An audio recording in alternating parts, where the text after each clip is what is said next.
What's up, guys? Chris. Disclaimer, I just shot this entire video beforehand. Didn't want to be a long video, but it ended up being 16 minutes. So that's way too long, man. So I'm just going to redo it real quick in a shorter version. Two events to talk about. UFC Fight for the Troops 2, as well as Strikeforce Diaz versus Cyborg, Santos. Going to get into Fight for the Troops 2 first. On the undercard, I want to talk about one bout. Yves Edwards taking on Cody McKenzie. Cody is the guy, if you don't remember, the guy from The Ultimate Fighter, the most recent season, who's getting all these first-round guillotines against his opponents. Even got one in his last fight in the Ultimate Fight Night. He's slick with that guillotine. He's good with it. But, however, I don't think he has the wrestling to get Yves Edwards down. And I think Cody's striking is pretty bad, his stand-up, and Yves is pretty good. So I expect Yves to win this fight pretty easily by TKO. Cole Miller taking on Matt Wyman next. Good bout on paper. Pretty evenly matched, both pretty good on the ground, even better, or pretty good on the feet, better on the ground. Don't see a huge edge for either guy in this fight, in all honesty, except for Cole Miller being a bigger fighter, taller, having a reach advantage in the stand-up game. But otherwise, I think they match up skill-wise pretty even. However, I'm going to favor Cole Miller. I just think he can get the better of it on the feet, and I think on the ground it'll be a competitive, battle. But I think overall Cole Miller should control more of the fight. And hopefully he does win, so then he could fight Donald Cowboy Cerrone next. It's a fight both these guys have been talking about, and a fight I would love to see. Pat Barry taking on Joey Beltran. Not a whole lot to say about this fight. Joey Beltran, unfortunately for him, his strongest point of his game is his stand-up. But that's Pat Barry's as well, and Pat Barry is much better in that area than he is. Joey lost by TKO in his last fight to Matt Mitrione, a training partner of Pat Barry. If he got stopped by Mitrione, then I definitely think he's going to get stopped by Pat Barry, who's a lot better in the stand-up game than Matt Mitrione. So I'm going to go with Pat Barry here by TKO. Mark Hominick taking on George Roop. It's funny when I look at this fight. It's like a WEC fight to me still. If not for the merger, this fight would definitely be happening in the WEC. Anyways, George Roop coming off that impressive win over the Korean Zombie, Chan Sung Young, where he knocked him out with that head kick. Hominick coming off a win over one of the better fights of last year against Yves Jaboyan. That was an awesome fight. If you haven't seen it, make sure you go check that out. But, Roop, I think in the Korean Zombie fight, I think they kind of matched it up so they could give Korean Zombie a win. Tried to match it up favorably, although it backfired. But I think Mark Hominick's a much better fighter here, Much overall better fighter, and particularly in the stand-up. His technique, Hominick's that is really, really crisp. Saw in the Jaboyan fight, Jaboyan was throwing everything in the kitchen sink at him, and Hominick was just picking his shots and ended up picking him apart and stopping him in the second round. So I'm going to go with Mark Hominick to win this fight by TKO.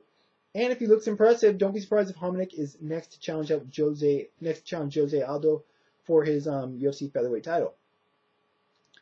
Next up, Matt Mitrione taking on Tim Hague. Speaking of Matt Mitrione, what this fight boils down to me, pretty simple. Matt Mitrione beat Joey Beltran's last fight. Tim Hague lost to Joey Beltran. Now, obviously, you can't use that equation in most fights. This guy beat this guy, so obviously you beat this guy. But in this case, I think it's pretty. It's a good indicator of what's to happen. Hague, he's a big guy, but Mitrione I think is more athletic. He's also a very big dude, more athletic. Training at Duke Rufus's camp with Anthony Pettis and Pat Barry, that can only be beneficial for him. And I think UFC sees something in Matt Mitrione. Maybe they didn't take him a lot serious on Ultimate Fighter, but I think they see a lot of potential in him as a fighter, even though he's not the youngest guy. So I'm going to favor Matt Mitrione to win this fight by TKO. On the main event, Melvin Guillard taking on Evan Dunham. Originally it was supposed to be Evan Dunham against Kenny Florian, but Ken Florian hurt his knee. Melvin stepped in to take this big opportunity, and it will be a big opportunity if he's able to win this fight. Melvin is coming off a less than stellar win over Jeremy Stephens, a fight that I was really looking forward to. Two of my favorite fighters. Currently, I thought it would be a real barn burner, but unfortunately, Melvin fought more of a tactical fight. Not the most entertaining fight, but it was a successful strategy for him. Evan Dunham, on the other hand, is coming off a controversial, and by that I mean bullshit, decision loss to Sean Shirt. Fight I think he clearly won, but the judges felt otherwise. Anyways, Evan Dunham, I would give him the edge on the ground with the submission skills, jiu-jitsu, but I'd give Melvin the edge on the feet with the power, speed, quickness, wrestling base. Although Melvin's not always hard to get down, not always the hardest guy to get down, but I do think he has an edge there. You know, I should favor Evan Dunham because he's been on quite a run in the UFC. You know, beating Tyson Griffin and Efren Escudero, and whether he got this or not, Sean Shirk. But man, stylistically, I really think Melvin has a good chance here. You know, if he can keep this fight standing, I think he should be able to pull out a decision here, or even win by TKO. However, if the fight hits the ground, Evan's got a good chance of winning here by submission. Melvin, training with Greg Jackson's camp now down in Albuquerque, New Mexico, has definitely seemed to have got his life together. Seems to be more focused, you know, matured, and really taking his career more seriously. Has improved, and I think if he fights a smart fight, I really think he win this fight. It's funny because I think I picked Evan Dunham initially, but you know, I'm going to go with Melvin Guerrero to win this fight. By TKO or Evan Dunham by submission. If Evan Dunham gets the ground, he might be able to submit Melvin, but I'm going to favor Melvin. I'm going with the underdog on this one. And hopefully the winner will get a shot at Anthony Pettis. I think it makes sense. You know, I think the winner against Pettis for the next title shot would make perfect sense at this stage. You know, Evan Dunham's got to be up in line at title shots in lightweight division along with Pettis, Soteropoulos, and Jim Miller. So either way, looking forward to this fight and seeing how it plays out. Anyways, moving on, Strikeforce, Cyborg versus Diaz card. First fight, Herschel Walker taking on Scott Carlson. It is what it is with Herschel Walker. They're not going to put him with anyone they think is really going to be a threat to him or going to beat him. And Scott Carlson fits that bill perfectly. Sure, the guy's record is 4-1, but if you go look at his record, the guys that Scott Carlson has beat have a combined record of 1 win and 8 losses. He didn't fight for 9 years. He fought in 2001, then didn't fight again until 2010, a fight which he lost. So, yeah.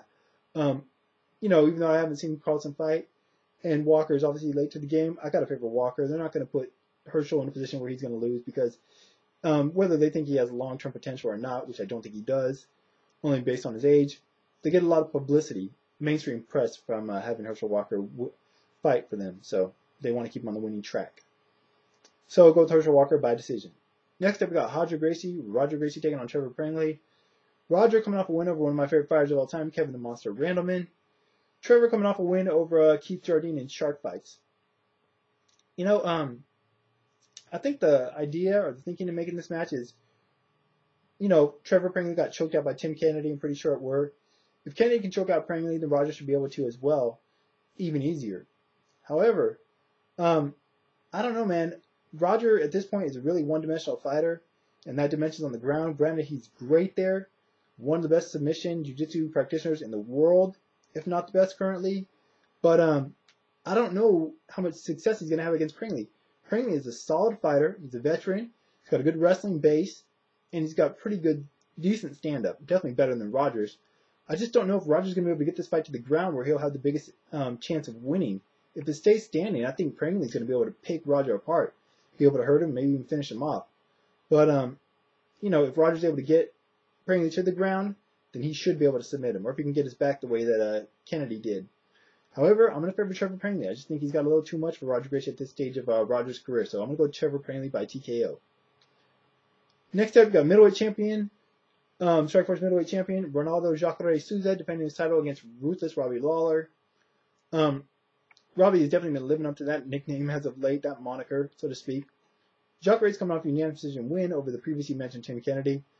Had a little bit more trouble in that fight than I thought he would. I thought he'd win fairly easily, but he didn't. Lawler coming off the just devastating annihilation of Matt Lindland in his last fight. That, along with the knockout of Melvin Manu, two of the best knockouts of last year by one guy. You know, it's funny because both these guys' strengths are probably the other guy's weaknesses. Jacare, goes without saying, is one of the best in jiu-jitsu in the sport. Robbie Lawler, awesome stand-up, a lot of power. And their biggest weaknesses lie on the other strengths. Robbie Lawler, not really all that good in the submission defense, not that good on the ground, but he's able to keep most of his fights from going there. Jacare, although his stand-up is improved technique-wise, especially from when he first started, still has a suspect chin. And against Robbie Lawler, that's a dangerous proposition. You know, I don't know, man. This is a tough fight to call. You know, if it stays, it's easy to say if it stays standing, Robbie Lawler should win. If he hits the ground, Jacare should win. But the question is, who's going to be able to put the fight or keep the fight in the area that they want it. I think if you look at it logistically, it's more likely that Jacare is able to get Robbie down and submit him than it is Lawler is able to catch Jacare with that one big punch. Not to say Robbie can't catch him, hurt him, and finish him off, but I'm just going on, you know, law of averages, or what's more likely to happen. I think it's more likely that Jacare is able to get Robbie down and submit him. So I'm going to go with Ronaldo. Jacare chooses to win this fight by submission, but I will in no way be surprised if Robbie Lawler is able to knock Jacare out. All right, on to the main event. Strikeforce welterweight champion Nick Diaz defending his title against Evangelista Cyborg Santos. Nick coming off a win in the rematch against KJ Noons. Pretty good fight. Nick got his revenge, so that's what mattered for him.